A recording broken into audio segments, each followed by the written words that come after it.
Hi everyone. तो हमारे कुछ एडिटोरियल्स रह गए थे ऑफ 13 अक्टूबर 2020 के, तो हम डिस्कस कर लेते हैं। Price for waging war on hunger, ठीक है। तो अभी आपको पता है वर्ल्ड फूड प्रोग्राम को क्या मिला है, नोबल पीस प्राइज़ मिला है 2020 का, ठीक है।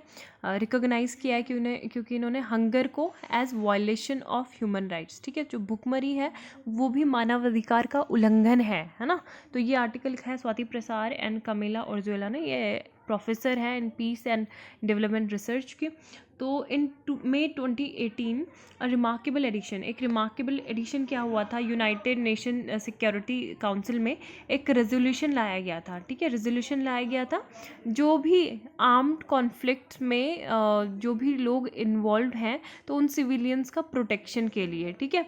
तो वो यूनाइटेड नेशन का रेजोल्यूशन अगर पूछा जाता है तो वो क्या है 2417, ठीक है। तो 2417 अगर आता है तो ये किस चीज़ के लिए, ह्यूमन राइट्स के लिए, प्रोटेक्टिंग सिविलियंस, वल्नरेबल पॉपुलेशंस, ठीक है। तो ये रेजोल्यूशन है 2417। फर्स्ट टाइम इसको रिकॉग्नाइज किया गया, break the vicious cycle between armed conflict and food insecurity, ठीक है। तो ये काफ़ी पाथ ब्रेकिंग रेजोल्यूशन था जिसको हमारे जो यूनाइटेड नेशन डेवलपमेंट जो SDGs हैं यानी कि सस्टेनेबल डेवलपमेंट गोल है, तो उसमें भी इसको अडॉप्ट किया गया हंगर को, ठीक है, 2015 में। तो ये भी इंपॉर्टेंट चीज़ है, कौन से गोल है वो आपको बता सकते हो या फिर आप देख सकते हो, ठीक है। तो रिसेंट अनाउंसमेंट जो 2020 नोबल पीस प्राइज़ जो किया गया है वर्ल्ड फूड प्रोग्राम के लिए, तो एक काफ़ी ये लार्जेस्ट ह्यूमैनिटेरियन ऑर्गेनाइजेशन है जो हंगर और जो फूड सिक्योरिटी है उसको प्रमोट करता है और हंगर को एड्रेस करता है ना। तो एक काफ़ी इन्होंने एक प्रिपेयर्ड किया था, जो विज़न था कि हमको मतलब फोकस करना है वर्ल्ड अटेंशन ऑन दी, जो भी मतलब जैसे कोई युद्ध होता है तो उसके बाद क्या क्या अफेक्ट होते हैं, है ना। क्योंकि लॉन्ग टाइम तक सीवियरली क्या रहता है, बहुत सारी सफरिंग रहती है, फूड इनसिक्योरिटी रहती है और बच्चों का जो है कुपोषण के शिकार रहते हैं। तो इस वजह से नोबल कमीशन जो कमेटी है उन्होंने ये डिसाइड किया कि वर्ल्ड फूड प्रोग्राम को इस बार दिया जाएगा एंड ये डिजर्व भी करते हैं। अभी की बात करें तो almost 80% of all chronic malnourished children जो हैं वो आर्म्ड कॉन्फ्लिक्ट जो इफेक्टेड कंट्रीज़ रहती हैं तो वहाँ पे ही रिसाइड करते हैं। अभी पैंडमिक आया कोरोना वायरस, तो कोरोना वायरस की वजह से जो प्रॉब्लम है और ज़्यादा एग्जर्बरेट हो गई है एंड फूड इनसिक्योरिटी फैमिन्स तो ये ज़्यादा इससे बढ़ गई हैं, ठीक है। अभी ये बोला गया कि आने वाले टाइम में 270 मिलियन जो है इस पैंडमिक के इम्पैक्ट की वजह से जो हंगरी लोग हैं उनकी संख्या से बढ़ जाएगी। और जो मतलब देखो एक ही चीज़ नहीं होती, हंगर तो हो ही रहा है मतलब पैंडमिक से और बाकी सारी चीज़ों से, वॉर से, है ना। लेकिन इसके साथ साथ जो मोबिलिटीज़ का इशू है, ब्लैक मार्केट्स हो जाते हैं, लोगों को मतलब फूड का एक्सेस नहीं होता। इसके अलावा जो रहते हैं मतलब काफ़ी जो कुछ अवेलेबल रहता भी है वो काफ़ी ज़्यादा एक्सपेंसिव होता है। और जो वॉर की वजह से लोगों को एक जगह से दूसरे जगह जाना पड़ता है, डिसप्लेसमेंट उनका जो होता है, तो जहाँ पे वो जन्म लिया था उन्होंने, तो वहाँ पे उनकी लैंड रहती है, तो वहाँ पे वो कल्टिवेबल लैंड है वो भी वहाँ पे they can not grow food, है ना। तो अपना अनाज जो है वहाँ पे उगा नहीं सकते हैं and it diverts resources from people's welfare towards the war effort, है ना। तो ये सब चीज़ बोली गई है कि जो वॉर पार्टी है वो ही कंट्रोल करती है कि कहाँ पे मतलब किस जुरिस्डिक्शन में ये आते हैं and can use withholding of food as weapon of war, है ना। तो ये है। दूसरी बात यहाँ पे ये बोली गई है कि जो हंगर विक्टिम्स हैं वो क्या है, लेस स्पेक्टेकुलर है from a violence. Hunger is not inevitable, ये मैन मेड ही है। यहाँ पे विक्टिम्स भी होते हैं, प्रिपेटर्स भी होते हैं, है ना। और 1947 की अगर हम बात करें, 1947 की, तो हमारे पास इंडिया के पास भी बिगेस्ट चैलेंज यही था हंगर का था कि हमारी जो 300 मिलियन पॉपुलेशन थी उनको हमको फीड करना था, लेकिन प्रॉपर जो था इनफ ग्रेन हमारे पास अनाज नहीं था। 10% के पास ही मतलब क्या था, 10% हमारे पास कल्टिवेटेड एरिया था जहाँ पे सिंचाई की व्यवस्था थी, है ना। And mineral fertilisers were an unaffordable, है ना, लग्जरी। तो ये मिनरल फर्टिलाइज़र वगैरह तो उस टाइम पे मिलते नहीं थे। लेकिन 1960s के टाइम पे जब ग्रीन रेवोल्यूशन, हरित क्रांति आई, तो थोड़ा सा सिचुएशन चेंज हुई। लेकिन ऐसा नहीं कि पूरी तरह से जो हंगर क्राइसिस था उसको हमने टैकल कर लिया था, फैमिन्स नहीं हुआ। हर दिन जो थे मल नरिशमेंट और फैमिन्स क्राइसिस ये रिपोर्ट किए जाते थे रेगुलरली, और फार्मर्स जो थे वो भी सुसाइड कर रहे हैं, है ना, आत्महत्या तो करने की जो न्यूज़ है वो आज तक आती ही रहती हैं। और जो अभी पैंडमिक की वजह से जो है ये फर्दर जो हंगर का जो खतरा है भुखमरी का, ये और ज़्यादा बढ़ गया है। इसके साथ ही पैंडमिक तो हुआ फिर क्या किया, पैंडमिक को मतलब लोगों को बचाने के लिए लॉकडाउन किया गया, लेकिन इससे क्या हुआ, लोगों की जो जीवन यापन था यही उनसे छिन गया, है ना। जो डेली वेज अर्नर थे, उनकी जो रोजी रोटी थी, उनका जरिया वही उनसे छिन गया। अभी अगर हम बात करें तो जिन लोगों ने स्टार्ट किया था अपनी जो जॉब थी, अपना करियर जो स्टार्ट किया था 10 या 12 साल पहले, ठीक है, तो तब जो उनको पे मिलता था, आज वो दोबारा वहीं पे आ गए हैं। मतलब एक अचीवमेंट जो उन्होंने बीच में ये अचीव किया था, ये उनसे छिन गया, और अभी उनके पास सर्वाइवल के ही मतलब प्रॉब्लम है ना। The world food programme has delivered food aid and work to alleviate hunger in many parts of the world including India.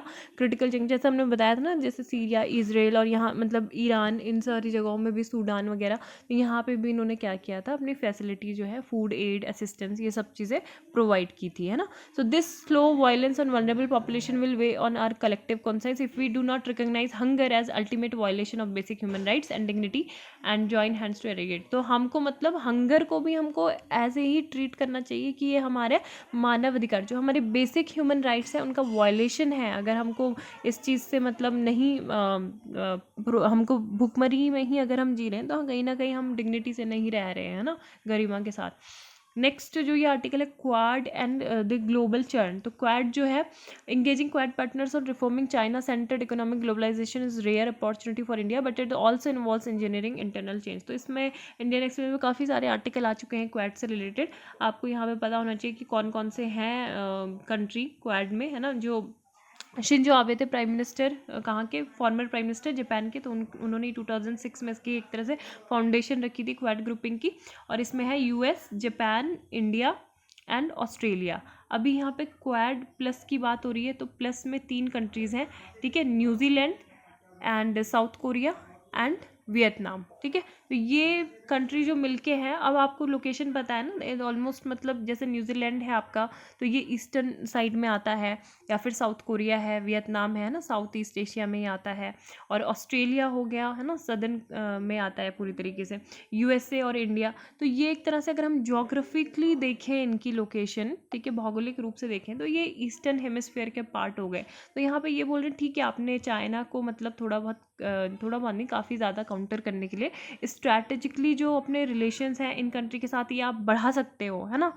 लेकिन आपको अभी जो अपना फोकस है वो इकोनॉमी पे शिफ्ट करना पड़ेगा, ठीक है। सिक्योरिटी से कहाँ शिफ्ट करना पड़ेगा, इकोनॉमी लेवल पे। अभी भी आपको, वैसे हम थोड़ा बहुत तो कर ही रहे हैं, जैसे हमने 118 जो चाइनीज़ ऐप है उनको बैन कर दिया, लेकिन फिर भी हम चाइना पे कहीं ना कहीं, पूरी जो ये लाइक माइंडेड कंट्रीज़ हैं, ये भी डिपेंडेंट ही है। जैसे ऑस्ट्रेलिया चाइना के रिलेशन देखें, है ना, इंडिया और चाइना के रिलेशंस, और जो यूएस और चाइना के रिलेशंस है, तो ये सारे तो अभी मतलब हम इंटरडिपेंडेबल है ना, मतलब एक दूसरे के बिना काम नहीं चल रहा है। काफ़ी सारी चीज़ों पे हम चाइना पे स्टिल अभी निर्भर है।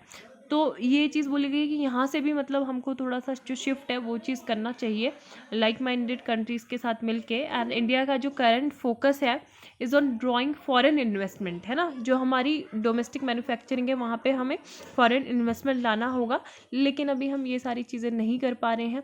Engaging the Quad partners on reforming the China centred economy, तो वही सब चीज़ लिखी हुई है कि Beijing has begun to tease the Biden team with offers of fresh start new beginning. अब देखो यूएसए में इलेक्शन हो रहे हैं, ठीक है, यूएसए में इलेक्शन नवंबर में होंगे, और उसमें अगर जो बाइडन है, जो रिपब्लिक पार्टी डेमोक्रेटिक पार्टी के प्रेसिडेंट हैं, मतलब यहाँ से ये उठेंगे, और अगर डोनाल्ड ट्रंप है, तो अगर डोनाल्ड ट्रंप पावर में रहते हैं तो वहाँ पे सिनेरियो जो है ग्लोबल पॉलिटिक्स का भी ऐसे कुछ चेंज नहीं होगा, ठीक है, मेजर जो चेंजेस हैं वो नहीं आएंगे। लेकिन अगर जो बाइडेन पावर में आ जाते हैं तो इनके बाद जो चाइना के रिलेशन है यूएसए से, तो वो भी उसमें भी शिफ्ट देखने को मिलेगा, क्योंकि ये थोड़ा सुधारने की कोशिश करेंगे, ट्रेड वॉर को मतलब कम करेंगे। अभी तो ट्रेड वॉर चल ही रहा है। इसके अलावा फिर ये इंडिया से भी जो यूएसए के रिलेशन होंगे वो थोड़ा डिफरेंट होंगे। वो डिफरेंट कैसे होंगे, क्योंकि ये जो डेमोक्रेटिक पार्टी है इनको मतलब मेजर कंसर्न रहता है हमारे यहाँ इंटरनल पॉलिटिक्स का भी, मतलब मेनली जैसे जो हमारे इंटरनल इश्यूज़ है, जैसे इन्वायरमेंटल स्टैंडर्ड्स हैं, है ना, तो उस पर भी ये जो बाइडेन बातचीत कर सकते हैं। लेबर राइट्स किस तरीके के हैं हमारे यहाँ पे, लेबर राइट्स में रिफॉर्म होने चाहिए तो ये भी कर सकते हैं। ह्यूमन राइट्स है ना, क्योंकि आपको पता है कि कुछ लोग सीए के प्रोटेस्ट में और जो जम्मू कश्मीर में जो 370 आर्टिकल हटा था तो उसके बाद से ये जो प्रोटेस्ट हो रहे हैं, तो इस सब चीज़ों में वो उनका इंटरवेंशन थोड़ा ज़्यादा रहेगा। तो इस वजह से इंडिया के लिए ये प्रॉब्लमेटिक होगा, क्योंकि थोड़ा सा जो है ग्लोबल सिनेरियो में भी शिफ्ट देखने को मिलेगा, है ना। तो ये अभी बात की बातें तो तब देखेंगे। यहाँ पे जो है नेवर वेस्ट अ क्राइसिस जो लिखा गया है, यशवंत सिन्हा ये फॉर्मर फाइनेंस मिनिस्टर रहे हैं, एंड इन्होंने ये लिखा है, ये गवर्नमेंट को मतलब क्रिटिसाइज़ किया गया है। क्रिटिसाइज़ किस चीज़ पे किया गया है कि गवर्नमेंट जो है अपनी जो रियलिटी है, ठीक है, उससे बच रही है और एक पब्लिक डोमेन में एक मतलब पॉजिटिव साइड जो है उसको प्रेजेंट कर रही है, ठीक है। जो मतलब मेन रियलिटीज़ है उसको नहीं बताया जा रहा है कि एग्जैक्टली हो क्या रहा है। Instead of focusing on non issue and fixing opponents, government should borrow and spend the money wisely. तो वो क्या कर रहे हैं, नॉन इशू पे ज़्यादा फोकस कर रहे हैं जो इशू काम के नहीं है।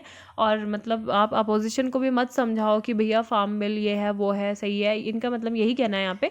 लेकिन उनको बस क्या करना चाहिए, आप बोरो करो और स्पेंड करो मनी को, और ऐसे नहीं कि रेकलेसली आप कर रहे हो उसको स्पेंड, खर्चा कर रहे हो तो आप बुद्धिमत्ता के साथ वाइसली उसको खर्चा करो, है ना। तो यहाँ पे इन्होंने कुछ क्रिटिसिज्म यहाँ पे दिए हुए हैं ऑथर के द्वारा काफ़ी, मतलब अगर हमें अगेंस्ट में लिखने को लिए आता है कि गवर्नमेंट की क्या ऐसी पॉलिसी है जिनका जिस वजह से हमारी इकोनॉमी ऐसी हो गई है ना, स्लो डाउन से गुजर रही है, तो क्या है वो।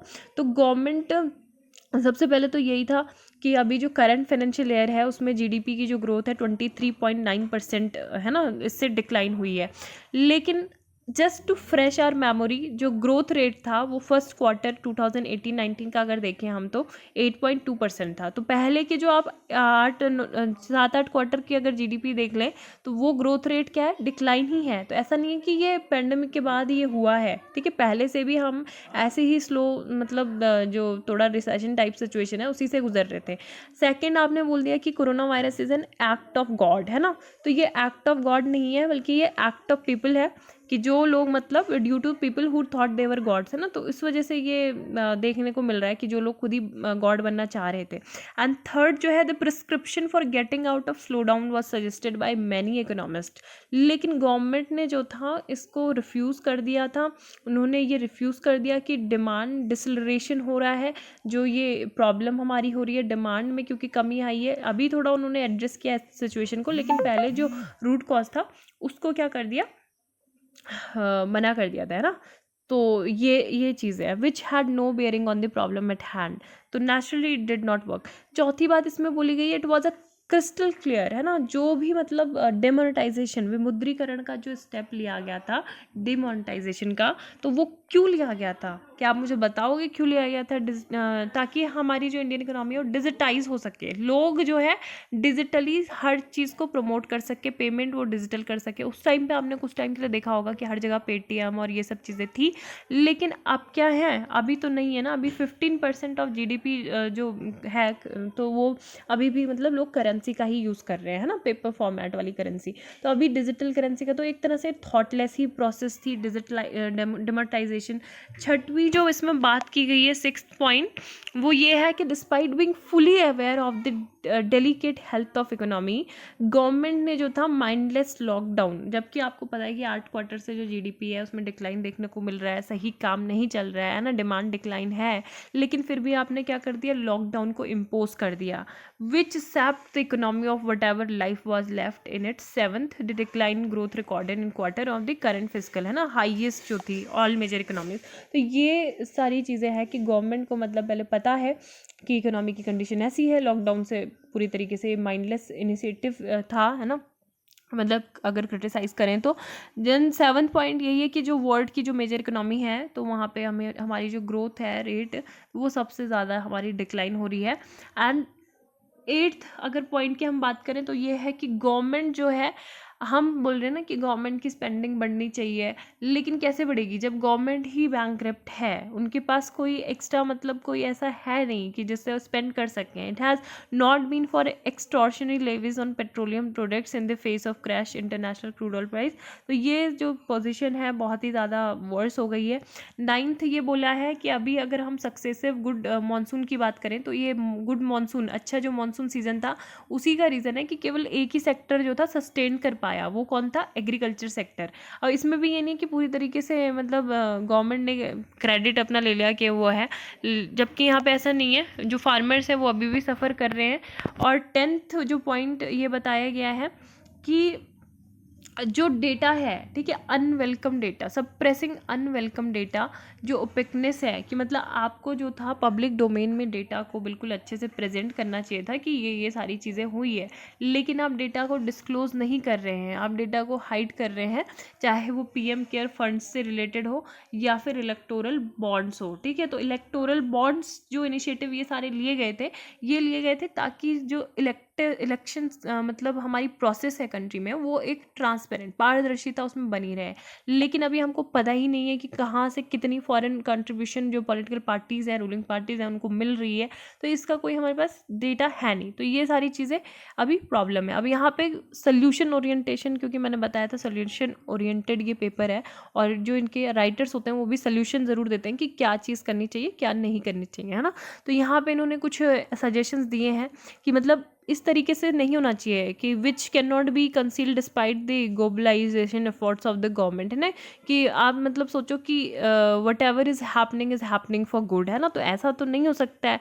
The bigger reality is that the people are undergoing untold suffering and paying a heavy prices for the faults of the government. तो मतलब आपकी ये जो आप छुपाने छिपाने का काम कर रहे हो, तो उससे जो लोग हैं, आम जनता है, उनको सफ़र करना पड़ रहा है। तो रियलिटी से भागो नहीं, है ना, यही चीज़ है। अब यहाँ पे जो क्राइसिस है, वो क्राइसिस को कैसे कर सकते हैं? Crisis should never be wasted, this one in particular. तो ये अभी गोल्डन अपॉर्चुनिटी है इसको बनाने की। जॉन मेनर्ड किन्स जो था, उन्होंने सजेस्ट किया था that people should be engaged in digging ditches then filling them up. इसका मतलब क्या है? अगर आप अपने देखो घर पे हो, आप बैठे हो, ठीक है, आपको क्या चाहिए? आपने किसी से, अपने सिस्टर से या अपनी मदर से मंगाया कि एक पानी का गिलास देना, तो वो पानी का गिलास आपके पास लेके आ गई, ठीक है, आपने पानी पिया। और या फिर आपके लिए वो वहीं पे ही आपके लिए क्या लिया, ही आपके टेबल और डेस्क चेयर पे आपके लिए खाना भी ले आई, लंच भी ले आई, डिनर भी ले आई, और आपकी इतनी हिम्मत नहीं हो रही कि आप यहाँ से ये अपना जो वाटर ग्लास है उसको वापस रख के आ जाए। आप बोल रहे हो अपने थाली भी उठा गया, आप ही ले जाओ, है ना। तो एक तरह से आप क्या हो गए? आप उसकी यूज टू हो गए। जो चीज़ आपने मतलब इसको बना लिया है कि भैया दूसरा ही करेगा मेरे काम, सारा मेरा काम तो चल रहा है ना, तो ये आलसी हो गए आप, है ना, पूरी तरीके से। तो ये चीज़ नहीं होनी चाहिए। तो इसी तरह से जब आपको अगर बिना काम किए अगर पैसे मतलब कहीं से अगर मिलते हैं, तो भी क्या हो जाओगे? आप वेस्ट हो जाओगे पूरी तरीके से। तो इसलिए यहाँ पे जॉन मेनर्ड किंग का यही था कि गड्ढे खोदो, उसके बाद उसको भरो। दैट मीन्स कि काम दो और फिर क्या करो? मेहनत करके फिर पैसे कमाओ, है ना, ये चीज़ करनी चाहिए। It was in order to ensure that money reach people's pocket, ठीक है। तो मनी मतलब पहुँचे, और जिससे कि डिमांड जो है वो एक्सलरेट हो। जब मनी पहुँचेगी, डिमांड बढ़ेगी, फिर ही तभी तो वो स्पेंडिंग करेगा, फिर कंजम्पशन की नीड्स जो है वो क्रिएट होंगी, जिससे इकोनॉमी को क्या होगा? बूस्टअप मिलेगा, है ना। तो ये सब चीज़ें हैं कि तभी हमें गेनफुल एम्प्लॉयमेंट मिलेगा। तो अगर हमको ये सारी चीज़ें करनी है, जॉब वगैरह क्रिएट करनी है, तो उसके लिए हम क्या कर सकते हैं? हम रूरल एरिया की बात करें तो वहाँ पे देखो रोड वगैरह की कनेक्टिविटी अभी तक नहीं है, तो वहाँ पे हम रोड्स बना सकते हैं, इंफ्रास्ट्रक्चर को हम इन्हांस कर सकते हैं, हाउसिंग टू ऑल, सबके लिए घर, है ना, न्यू सिटीज़ बनाओ, विलेजेस बनाओ जिसमें मॉडर्न फैसिलिटीज़ हो, हेल्थ और जो एजुकेशन फैसिलिटीज़ है उस पर फोकस करो। नेशनल हाईवे को हम कंस्ट्रक्ट कर सकते हैं, रेलवे लाइंस बिछा सकते हैं, एयरपोर्ट्स, पोर्ट्स एंड डिफेंस और टूरिज्म इंफ्रास्ट्रक्चर जो है, पर्यटन, उसको भी हम क्या कर सकते हैं? बढ़ा सकते हैं। तो these are the ditches we must start digging today, है ना। तो बहुत अच्छा ये मतलब आर्टिकल यहाँ पे लिखा गया है इनके द्वारा। So let the government go ahead, है ना, तो गवर्नमेंट को मतलब बोरो करने दो। इवन जो प्रिंट नोट्स हैं टू गार्नर रिसोर्सेज, है ना, तो वो भी वो कर सकते हैं। और this money should be spent, है ना। तो अभी यही है कि हमारे मतलब मल्टीपल फ्रंट से पूरे हमारे नेशन को ही खतरा है, और government is busy with non issues, है ना। तो ये जो हमारे रियल इश्यूज़ हैं उस पर फोकस करना होगा, और बोरो करना होगा, देन स्पेंड करना होगा। देन गेम सेट मैच, तो there is Nadal sees French Open, है ना। तो नडाल, हमने बताया था, राफेल नडाल जो थे वो जीत गए थे, और in a one go 13 grand slam title जीता है ऑन क्ले फ्रेंच ओपन में, है ना। नोवाक जोकोविच जो थे इनके साथ खेल रहे थे, और यही इसमें इंपॉर्टेंट है। कल हम पूरा डिस्कस कर चुके हैं इसको, आप वो देख सकते हो। ये वाला आर्टिकल है, विल ऑलवेज हैव पेरिस, ये भी फ्रेंच ओपन से ही रिलेटेड है, ठीक है। 2 French Open champions Nadal and Swiatek restore order, तो ये ओपन द कन्वर्सेशन। तो ये जो है वैक्सीन एलोकेशन की बात की गई है। Will pose difficult questions. अभी जो आपको पता है हमारे जो health and family welfare minister है हर्षवर्धन, तो इन्होंने राज्यसभा में बोला था कि वो एक्सपेक्ट कर रहे हैं कि वैक्सीन जो है अवेलेबल हो जाएगी अर्ली 2021 में, है ना। तो इसके बाद इन्होंने बोला कि कॉशंस कुछ दिए थे कि ये हर किसी तक मतलब पहुंचनी चाहिए, टेक टू रीच एवरीवन, है ना, मतलब टाइम लगेगा। और इसमें क्वेश्चन भी दिया था कि हम क्या करेंगे, प्रायोरिटाइज कर देंगे, मतलब हम प्राथमिकता देंगे, किसको देंगे कि जो हमारे या तो कोई वल्नरेबल ग्रुप है, ठीक है, प्रायोरिटी किसको देंगे, प्रायोरिटी वल्नरेबल ग्रुप को, या फिर हम उन्हें देंगे जो फ्रंट लाइन में जो काम कर रहे हैं हेल्थ वर्कर। तो यहाँ पे यही चीज़ बोली गई है कि इसमें भी प्रायोरिटी किन को देंगे, फ्रंट लाइन में क्या नर्सेस को देंगे, या फिर जो वॉर अटेंडेंट्स हैं उनको देंगे, या फिर एम्बुलेंस ड्राइवर को देंगे, है ना, वल्नरेबल में जो कोमॉर्बिडिटीज से जिनको और डिजीज़ है उसको देंगे, या फिर जो बिल्कुल बुजुर्ग हो रहे हैं उन लोगों को देंगे, या फिर बच्चों को देंगे, किसे देंगे। तो ये सब चीज़ों की तो प्रायोरिटी आप सेट करो ना, क्योंकि कोरोना है ना, करो तो तभी मतलब क्या होगा, आपको सोल्यूशन मिलेगा और ये सही रहेगा। Among those with comorbidities and who need to travel more, है ना, जिनको मतलब जो एल्डरली है उनको देना है, या फिर यंगर पीपल को, या जिनको ट्रैवल ज़्यादा करना होता है उनको देना है। तो ये सारी आपको प्रायोरिटी जो है सेट करनी होंगी।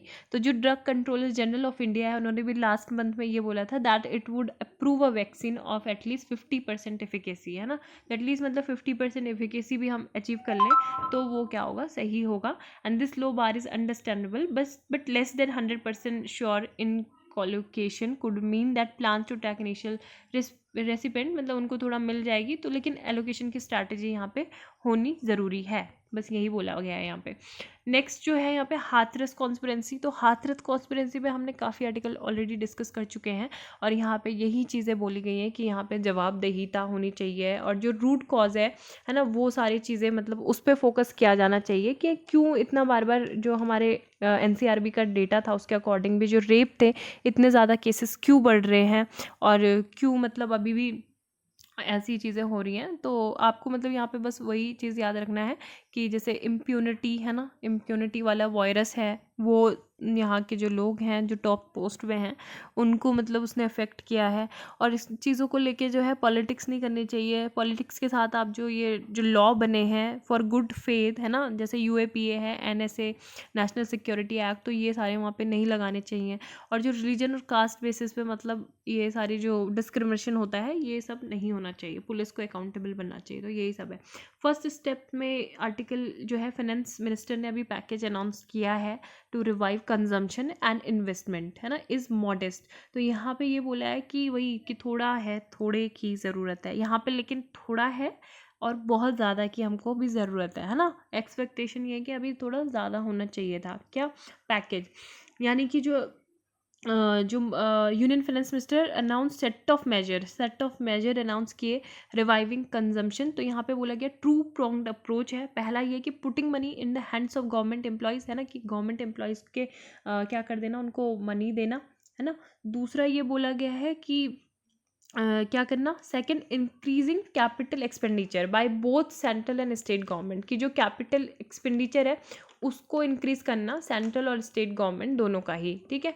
अभी जो गवर्नमेंट एम्प्लॉयज़ हैं तो उनकी स्पेंडिंग अगर ऑब्वियसली अगर इंक्रीज़ करेंगे, जैसे उनको 10,000 रुपीज़ का पैकेज मतलब ये फेस्टिव सीजन में अभी मिलेगा ऐसा बोला जा रहा है, तो क्या होगा, डिमांड बढ़ेगी, मतलब मार्केट में जो जब वो स्पेंडिंग करेंगे, जब उनके पास पैसा आएगा तो कंजम्पशन नीड्स होंगी तो स्पेंडिंग अपने आप ही इंक्रीज़ होगी, जिससे कि डिमांड बढ़ेगी, है ना।